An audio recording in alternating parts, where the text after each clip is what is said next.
ci foofu na ko Fatick Macky Toumbo mu nekk cousin si Macky Sall leen daal di arrêté pour tentative d'incendie. Donc un homme a été arrêté par la brigade de recherche du commissariat central de Fatick après avoir menacé de mettre le feu à son domicile dans le quartier de Palga foofu na ko Fatick moom ki nga xam ne que moo di justement Macky Toumbo frère la si ki nga xam ne que moo di justement Macky Sall cousin la si moom daal di koy teg loxo.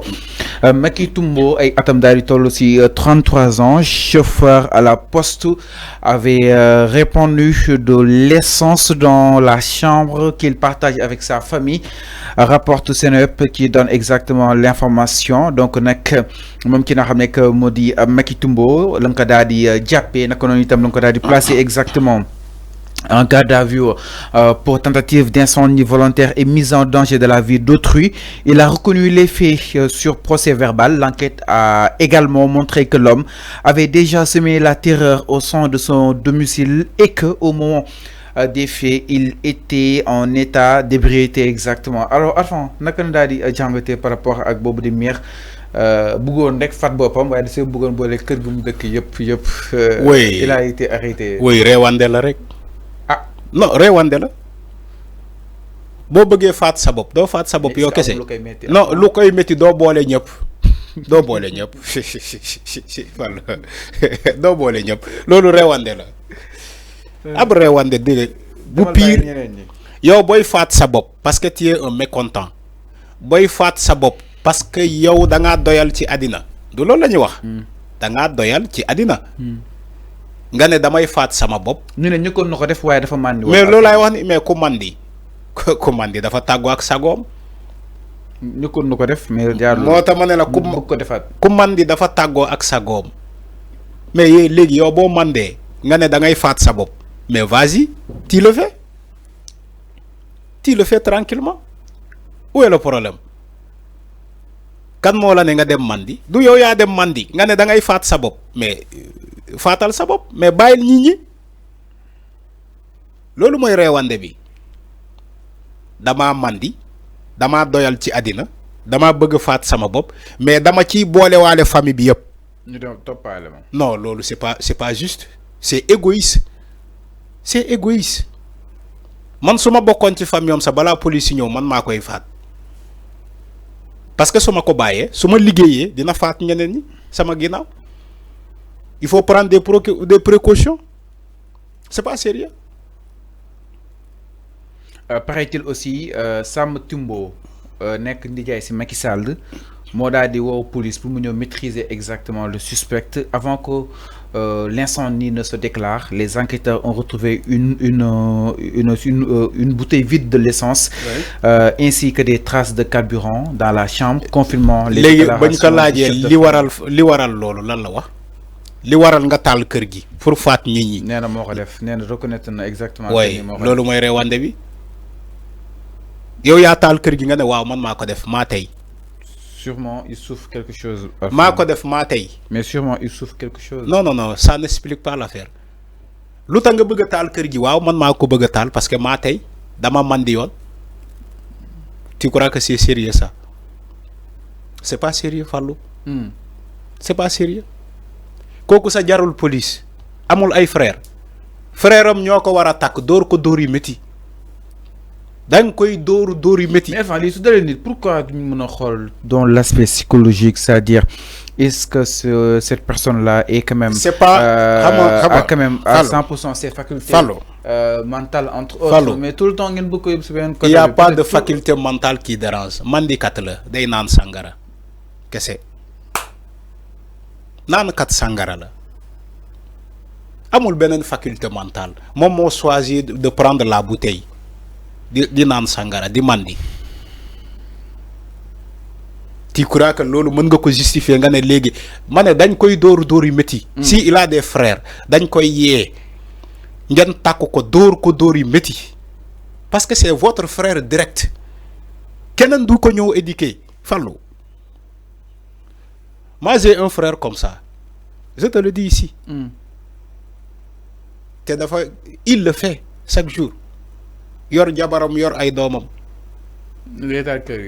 day dem di mandi ñëw jaxase léeg-léeg mu ne day dóoru jabaram ñun ñii ñoo koy yeesee frère dóor ko dóor yu métti ba mu normal ba pare ma dem jënd café ci boutique bi ma jox ko defar café ma ne jabaram defaralal ko café nga jox ko mu naan te fekkee dóor nañu ko dóor yu métti ba mu toog ci salle bi jabaram defar ko café mu jox ko mu naan mu doog a ñëw lisit mu ne ñu maa ngi jégalu baal leen ma.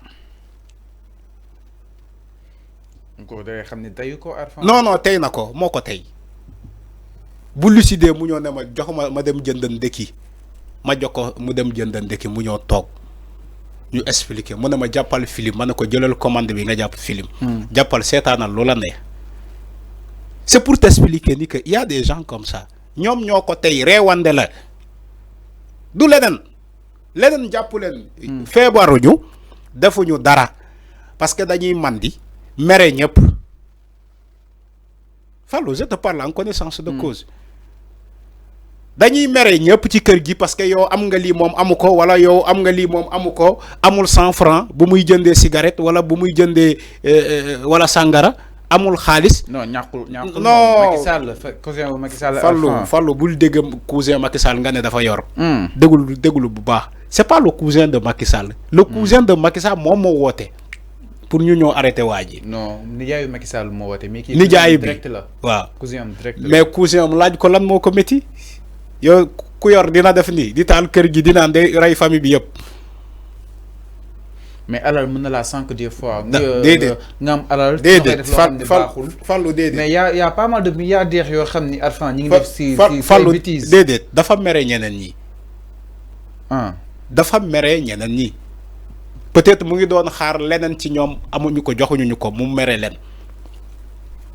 c'est son cœur qui brûle man dama xam naan kat sàngara yi yu bëri lan moo leen di dugal ci loolu parce que ils ont un chagrin ils sont mécontents dafa am ko ñu mere ci famille bi ñiy def loolu di jaxase di Fallou beaucoup de familles ils souffrent comme ça des gens qui ont raté leur avenir supposons ñu mereale ñëpp mere diw mu dem naan sàngara ñoo jaxase kër gi di saaga ñëpp saaga seen jabar yi voilà di menacer ñëpp parce que c'est des mécontents c'est comme ça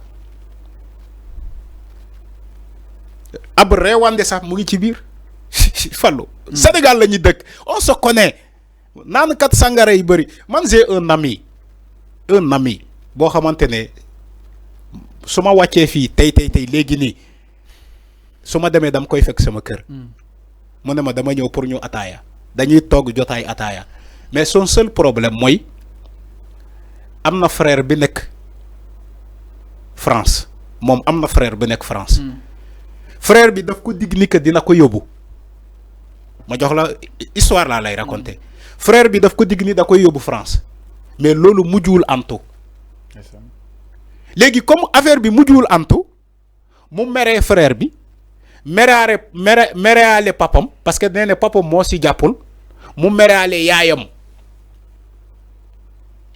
il a arrêté toutes ses activités parce que xelam mu ngi yoon dem Europe dem France léegi frère bi ko diggoon ni que dina ko yóbbu mujjewu ko yóbbu